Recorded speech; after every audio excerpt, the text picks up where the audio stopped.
کہتے ہیں جی بس جی قرآن پاک میں حکم اللہ رب العزت نے فرمایا کہ تم 4 شادیاں بھی کر سکتے ہو، بے شک کر سکتے ہو، کہ گھریلو جھگڑے سے بچنے کے لیے حکمت عملی کے تحت تمہیں کبھی کبھار جھوٹ بولنے کی عادت نہیں بنانی چاہیے۔ بیوی کی سہیلی کے ساتھ بھی اچھا سلوک فرمایا حضور علیہ السلام نے۔ اپنی بیوی کے ساتھ ہنسی مذاق کر رہے ہو، شریعت مطہرہ میں تمہارے لیے وہ ہنسی مذاق کرنا بھی ثواب ہے۔ کسی بیوہ کے سامنے اپنی بیوی کے ساتھ ہنسی مذاق نہ کیا کرو۔ آقا علیہ السلام نے سارے حقوق ارشاد فرمائے، ہر طرح کی جو ہے وہ زندگی فرمایا، لَقَدْ كَانَ لَكُمْ فِي رَسُولِ اللَّهِ أُسْوَةٌ حَسَنَةٌ، کہ میرے حبیب کی زندگی تمہارے لیے بہترین نمونہ ہے۔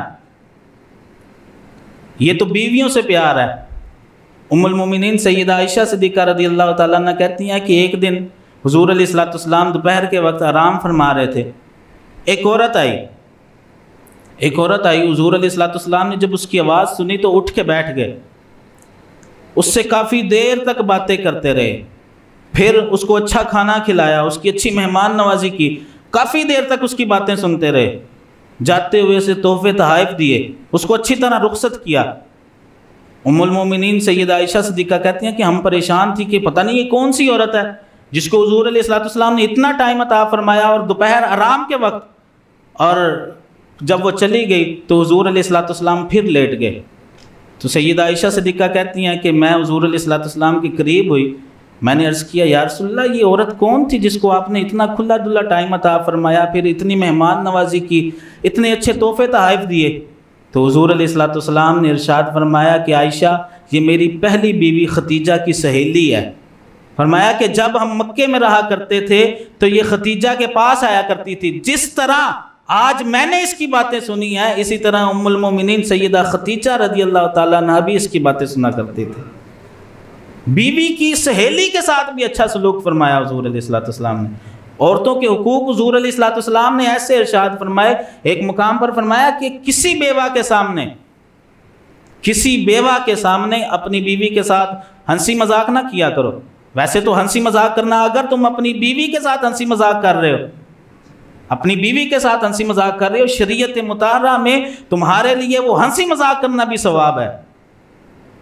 وہ ہنسی مذاق کرنا اپنی بیوی کے ساتھ، خوش اخلاقی کے ساتھ۔ اور آپ کو میں ایک بات بتاؤں، کئی مقامات ایسے ہیں جہاں پہ جھوٹ بولنے کی اجازت ہے۔ ویسے تو فرمایا کہ لعنت اللہ علی الکاذبین، جو شخص جھوٹا ہے اس پر اللہ رب العزت لعنت برساتا ہے، جو شخص جھوٹا ہے اس پر لعنت برستی ہے۔ فرمایا کہ جب تمہیں پتہ چلے کہ اگر میں سچ بولوں گا تو میرے گھر میں جو ہے وہ لڑائی جھگڑا ہو جائے گا، تو فرمایا کہ گھریلو جھگڑے سے بچنے کے لیے حکمت عملی کے تحت تمہیں کبھی کبھار جھوٹ بولنے کی عادت نہیں بنانی چاہیے۔ کچھ لوگ ہوتے ہیں انہیں عادت ہوتی ہے، اور بیوی کو کہتے ہیں بس تو تیار ہو کے بھائی میں آیا، وہ شام تک آتے ہی نہیں، وہ بیچاری بیٹھی رہتی ہے۔ اس طرح عادت نہیں بنانی چاہیے۔ ہاں جب تمہیں پتہ ہو کہ میں پھنس گیا ہوں، اگر اب سچ بولوں گا تو پھر گھر میں جو ہے وہ لڑائی جھگڑا ہوگا۔ گھر کو امن کا گہوارہ بنانے کے لیے اپنی بیوی سے تمہیں جھوٹ بولنے کی بھی اجازت ہے۔ شریعت مطہرہ نے اتنے کھلے لفظوں میں جو ہے وہ بیوی کے ساتھ حسن سلوک کا ارشاد فرمایا۔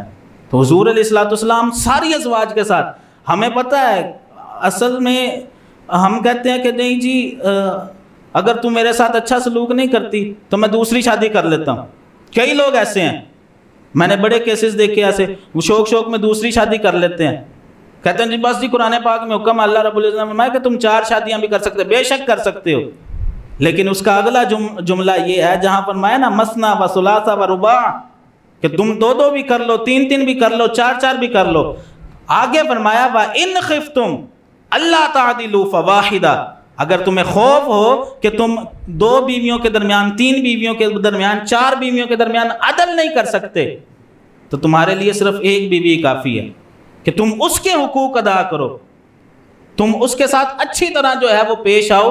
تو اگر تم ایک کے ساتھ اچھی طرح پیش آ جاؤ گے تمہارے لیے وہی کافی ہے۔